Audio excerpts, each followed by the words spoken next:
Admiral Zorb Qualaxian stared through the massive viewport of the Imperial warship Inevitable Conquest with his three primary eyes narrowed in skepticism. His secondary eyes remained fixed on the holographic display of the small blue-green planet rotating lazily before him.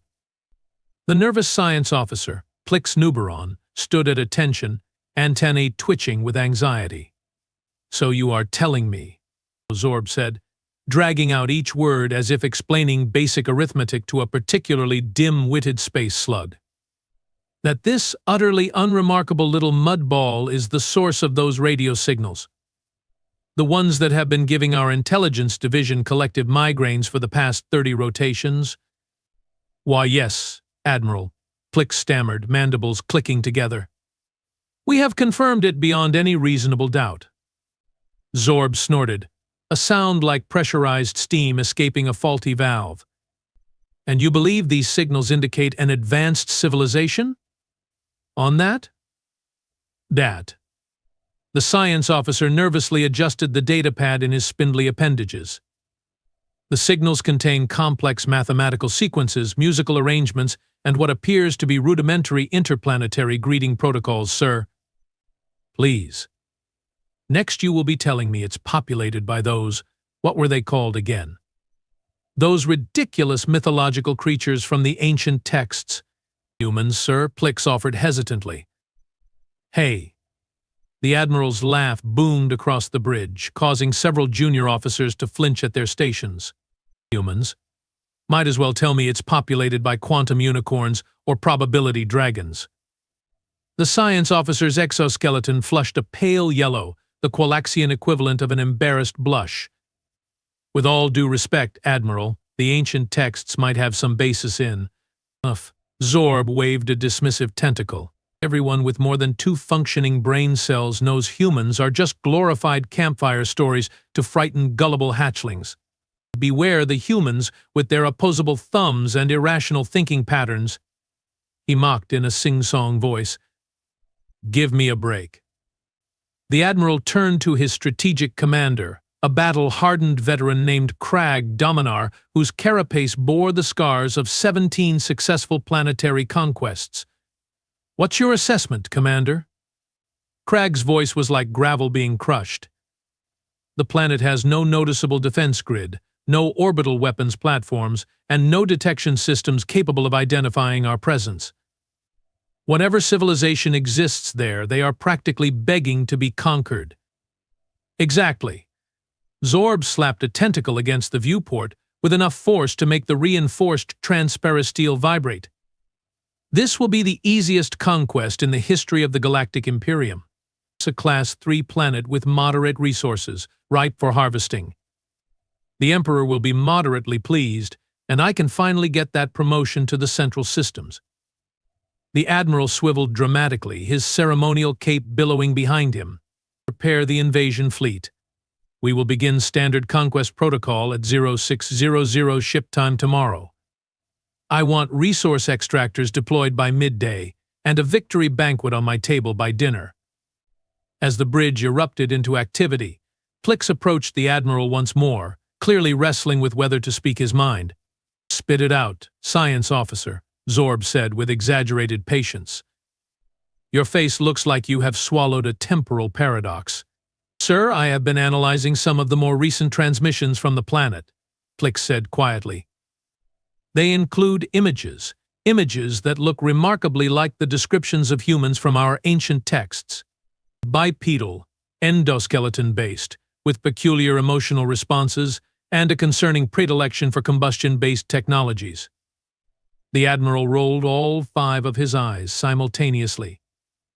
"Next you will tell me they also have those mythical dogs that supposedly follow them everywhere." Plix's antennae drooped slightly. "Actually, sir, there is substantial evidence of companion quadrupeds in the transmissions." Zorb stared at his science officer for a long, uncomfortable moment. Then he burst into laughter so violent that his respiratory sacs inflated to twice their normal size. "Oh, this is rich. Truly priceless. The timid science officer believes in humans." He wiped viscous fluid from his eye stalks, still chuckling. "Listen, Plix. I don't care if this planet is inhabited by gaseous jellyfish or sentient fungi. Tomorrow, they become property of the Imperium. End of discussion. As the Admiral strutted away, Commander Cragg approached Plix, lowering his voice to avoid being overheard. You really believe humans exist? The creatures from the Forbidden Archives? Plix nodded solemnly. I have studied all available data, Commander. If these aren't humans, they are remarkably similar to the descriptions passed down through generations. And if the ancient warnings about them are even partially true, then we might be making a catastrophic mistake, Cragg finished, his battle-hardened carapace suddenly feeling insufficient protection. The next morning, the invasion fleet launched with military precision. Thousands of dropships descended through the atmosphere of the blue-green planet, targeting the largest population centers first. Admiral Zorb watched from the comfort of his command chair, sipping a fermented nutrient broth and occasionally barking orders at his subordinates. Status report. He demanded as the first wave of dropships disappeared into the planet's cloud layer. All ships maintaining optimal descent vectors, reported the navigation officer. Planetary defenses remain non-existent. Of course they are non-existent, Zorb said smugly. Whatever primitive life forms evolved on this rock, they are about to experience the privilege of serving the Imperium. Some might even call us saviors, bringing order to their chaotic existence. The communication officer suddenly jerked upright in her station. Admiral, we are receiving transmissions from the surface in multiple languages, but the translation matrix is adapting quickly. Put it on the main screen, Zorb ordered, settling back to enjoy what he assumed would be desperate pleas for mercy. The screen flickered to life, showing a pink-skinned, nearly hairless bipedal creature sitting behind what appeared to be a primitive information console. The creature was speaking rapidly, its single mouth moving in patterns that seemed impossibly complex. Reports coming in from all major cities of unidentified aircraft entering our airspace. Military forces worldwide are on high alert. Citizens are advised to remain calm and follow emergency protocols. We will continue broadcasting as long as possible. This is not a drill. Repeat. This is not a drill. A heavy silence fell over the bridge. Every officer stared at the screen, then at the Admiral, then back at the screen. Is that Commander Cragg began, his voice unusually high-pitched. A human, Plix finished, antennae standing straight up in vindication. Exactly as described in the ancient texts. Zorb waved dismissively, though his middle eye twitched nervously. So the primitive species happens to be bipedal with reduced pilosity. That doesn't make them humans. Humans are supposed to be unpredictable, resourceful, and irrationally aggressive when threatened. This creature is merely reporting our arrival. Observe its calm demeanor. Where's the legendary human ferocity? As if on cue, the screen split to show footage from one of the dropships. The primitive flying machine, clearly combustion-based as Plix had predicted, was approaching the dropship at high velocity. Before anyone could react, projectiles erupted from the flying machine, impacting the dropship's hull. Damage report. Zorb demanded, leaning forward. Minimal structural damage to dropship 247, reported the defense officer. Their weapons are primitive kinetic projectiles, barely worth mentioning. See? Zorb relaxed again. Nothing to worry about. These creatures might have a passing resemblance to the mythical humans, but they are clearly no match for Imperial technology. The screen suddenly flashed bright white as the primitive flying machine exploded, not from Imperial weapons, but from what appeared to be a self-initiated detonation that engulfed the dropship in flames. Dropship 247 is gone, sir, the defense officer reported, mandibles hanging open in shock. Gone? Gone. What do you mean, gone? Zorb sputtered, spraying nutrient broth across his console. The primitive craft contained explosives far more powerful than our scans indicated possible. The pilot deliberately collided with our ship. Science Officer Plix's voice was barely audible. Sacrifice behavior. Just like the text described. Humans value collective survival over individual life. Zorb's complexion shifted to a mottled purple, the Qualaxian indicator of extreme stress. One lucky hit doesn't mean anything. Continue the invasion as planned. But reports were now flooding in from across the planet. While most dropships were landing successfully, unexpected resistance was mounting. Primitive, but surprisingly effective weapons were being deployed against the invasion forces. In some locations, the planet's inhabitants had already captured Imperial technology and were attempting to reverse engineer it on the spot. "This is impossible," Zorb muttered, watching footage of a group of humans dismantling a scout drone while under fire. "No species learns that quickly, sir," Flick said, his scientific curiosity momentarily overcoming his fear of the Admiral's wrath. "Have you ever actually read the complete texts about humans in the Forbidden Archives?" "Of course not," Zorb snapped. "They are children's stories, cautionary tales. And don't explore too far or the humans will get you." "The texts describe humans as having several unique characteristics," Plix continued, ignoring the warning glares from his superior. "Adaptability beyond any known species. Tool use so integrated into their psychology that they can weaponize virtually anything. Social structures that balance competition and cooperation in ways our scientists still don't understand. And most concerning of all, they thrive on conflict." "Ridiculous," Zorb scoffed, but his voice lacked conviction. Commander Cragg, who had been analyzing the battle reports, looked up with grave concern. "Admiral, we have lost contact with 23 dropships. The humans are using our own vehicles against us in Sectors 7 and 12. And there are reports of humans approaching Imperial troops with white flags, then detonating concealed explosives." "Deception tactics," Plix whispered. "The texts mention those too." Admiral Zorb's complexion had now progressed to a deep indigo bordering on black, a color no officer present had ever seen on a living Qualaxian before. This changes nothing," he insisted, voice cracking slightly. "We outnumber them. Our technology is superior. The Imperium has conquered 1,000 worlds, but never a world with humans," Plix pointed out, "because most of us believed they didn't exist." The communication officer's console suddenly lit up with incoming transmissions. "Admiral," she said, voice trembling, "we are receiving messages from the humans.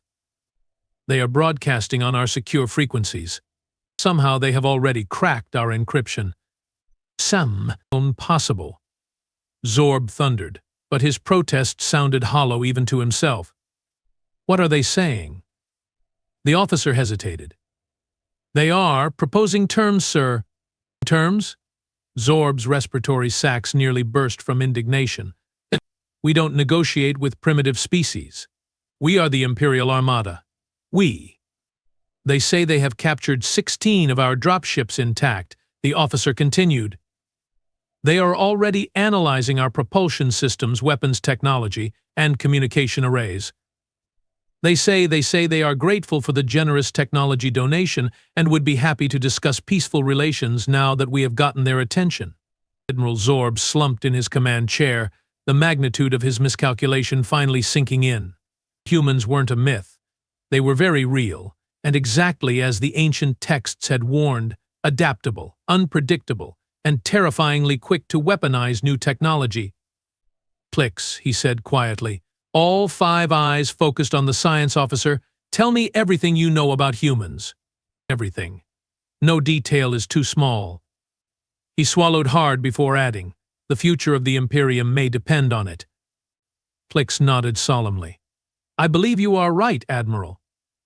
But there's something else you should know, something I discovered just before the invasion began."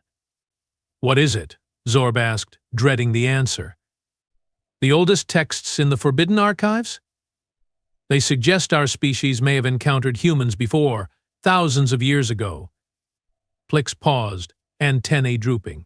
It didn't end well for us then either.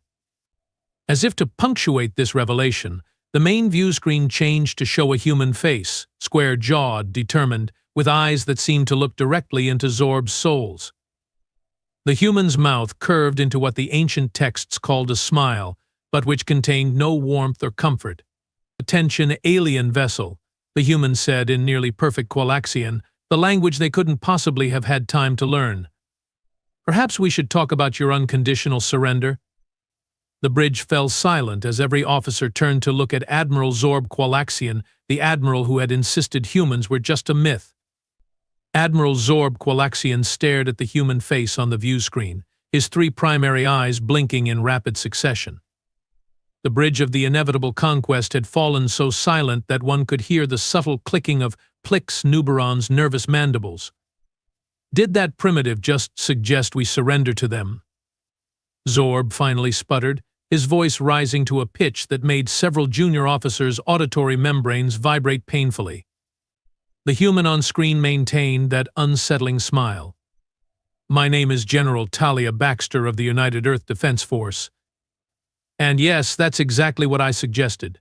Your invasion is failing spectacularly, and we'd like to avoid unnecessary casualties on both sides. Commander Crag Dominar stepped forward, his battle-scarred carapace reflecting the red emergency lights that had begun flashing throughout the bridge. Admiral, we are receiving distress signals from 60% of our ground forces. The humans are adapting to our technology at an alarming rate. Impossible. Zorb slammed a tentacle against his command console, cracking its surface. And no species can reverse engineer Imperial tech that quickly. It would take years, decades. Science Officer Plix cleared his throat, a sound like sandpaper against wet glass. Actually, sir, according to the ancient texts, humans possess an unusual cognitive architecture that allows them to make intuitive leaps when. Enough about your precious texts. Zorb roared, spraying acidic spittle across the command deck. I want solutions, not history lessons. The human general on screen watched this exchange with evident interest. Your science officer seems sensible. Perhaps you should listen to him. Zorb's exoskeleton flushed deep purple with rage and embarrassment. How are you understanding our language? Our translators couldn't possibly have given you access to. We captured one of your communication modules intact, General Baxter explained casually, as if discussing the weather. Fascinating technology. We have already miniaturized it and mass-produced a simplified version. Our forces worldwide can now understand your troops, which has made capturing them much easier. The communication officer's antennae went rigid with shock. Admiral, the human is telling the truth.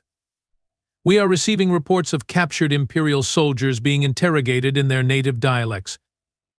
Zorb slumped back in his command chair, the reality of the situation finally penetrating his thick carapace. He gestured weakly toward Plix. Tell me about these humans. Everything, now. Plix stepped forward, datapad clutched in his trembling appendages. Humans evolved on a planet with wildly fluctuating conditions, forcing extreme adaptability. They can survive in environments ranging from sub-zero to desert heat, can digest almost anything organic, and possess remarkable endurance due to their efficient cooling system.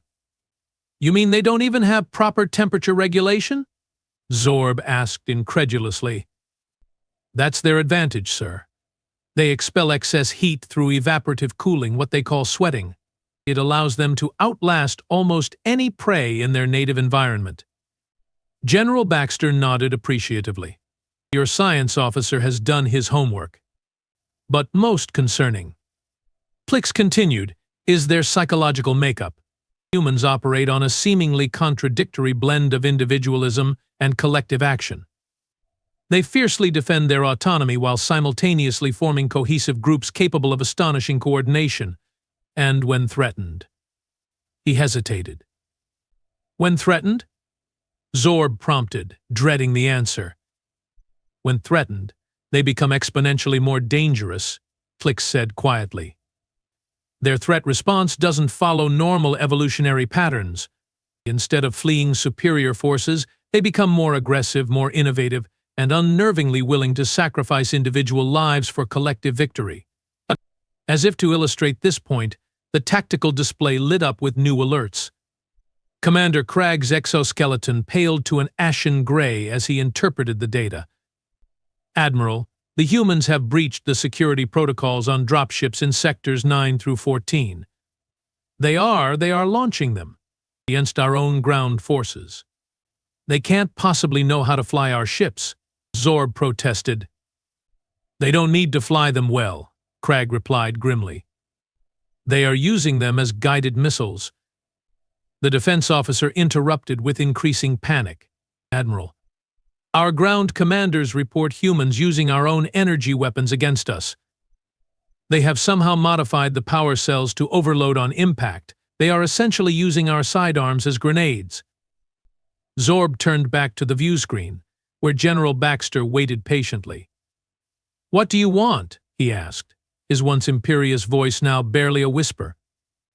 First, the immediate withdrawal of all your forces from Earth, Baxter said, counting off on her alien-looking digits. Second, technical data on your propulsion systems as reparations for the damage caused. Third, the location of your homeworld and details of your Imperium for our records. You expect me to betray the Imperium? Zorb asked, aghast. I expect you to make the rational choice, Baxter replied. You have lost this battle, Admiral. The only question is how costly that loss will be. Before Zorb could respond, the ship's sensors blared with new warnings. The navigation officer frantically worked his console. Admiral, multiple small craft approaching from the planet's surface. They appear to be modified versions of our own scout ships, but the energy signatures are all wrong. Wrong how? Zorb demanded. They are running hotter, sir. Much hotter. The humans have stripped out the safety protocols and rerouted power from multiple systems to the engines. They are achieving speeds our ships weren't designed to reach. General Baxter's smile widened. You will find we have a saying, rules and safety protocols are more like guidelines. Your ships can go much faster without all those redundant systems you installed. The defense officer shrieked in alarm.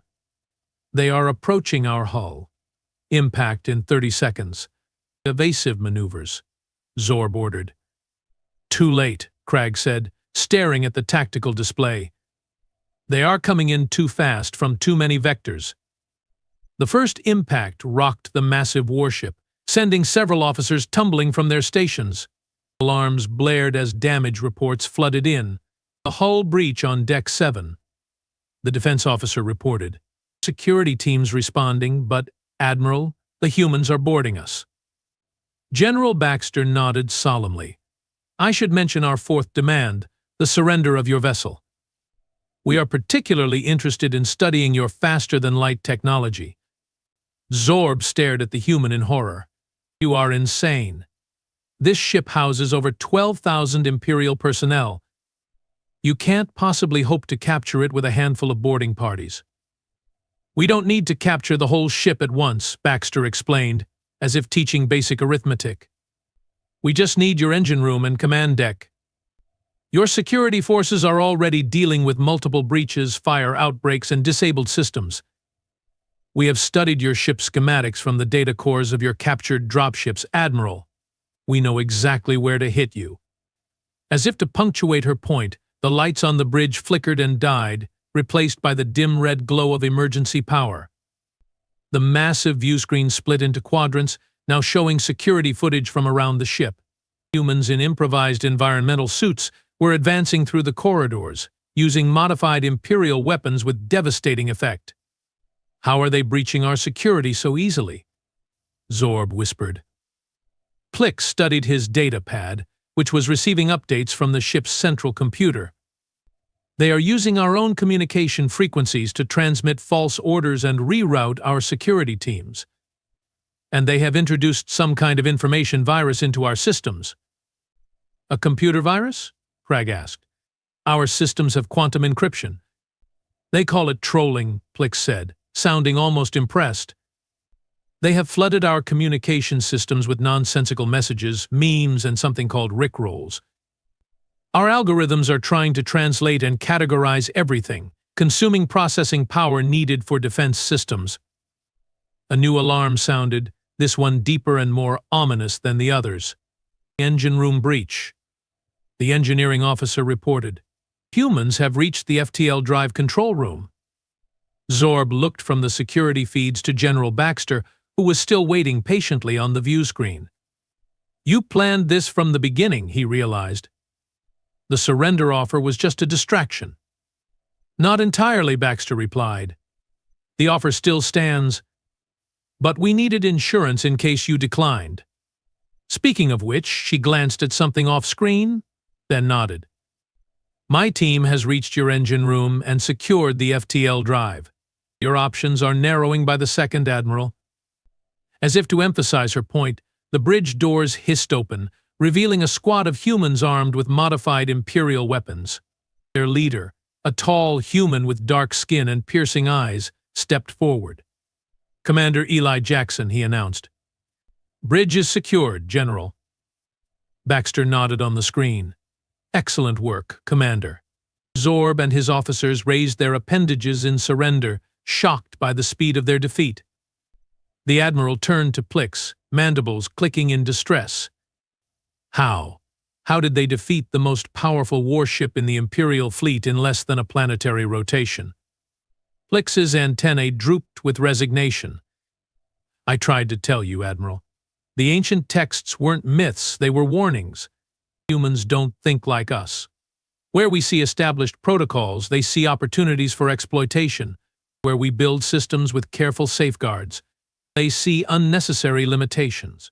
Their entire history is a cycle of creating problems, then innovating solutions, then creating new problems with those solutions. Commander Jackson approached, studying the aliens with open curiosity. You guys really thought we were a myth? That's hilarious. We have been picking up your transmissions for decades, studying your language, your technology. The moment your ships appeared in our solar system, every nation on Earth united to prepare for this moment. United? Cragg asked, genuinely puzzled. But our scans showed multiple nation-states in constant conflict. Jackson laughed, the sound unnervingly musical to Qualaxian auditory membranes. Oh, we still argue amongst ourselves constantly. But that's just how humans operate. Nothing unites us faster than an external threat. All our petty squabbles got put on hold the minute you showed up. There's something else you should know, General Baxter added from the view screen. We have been broadcasting this entire encounter live to every corner of Earth. Your invasion attempt has accomplished something unprecedented in human history, complete global cooperation. Zorb slumped further in his command chair, the full magnitude of his failure washing over him. The Emperor will have my head for this. Actually, Baxter said, her tone suddenly businesslike, we have a proposal that might save your career and benefit both our species. Zorb's eye stalks perked up slightly. I'm listening.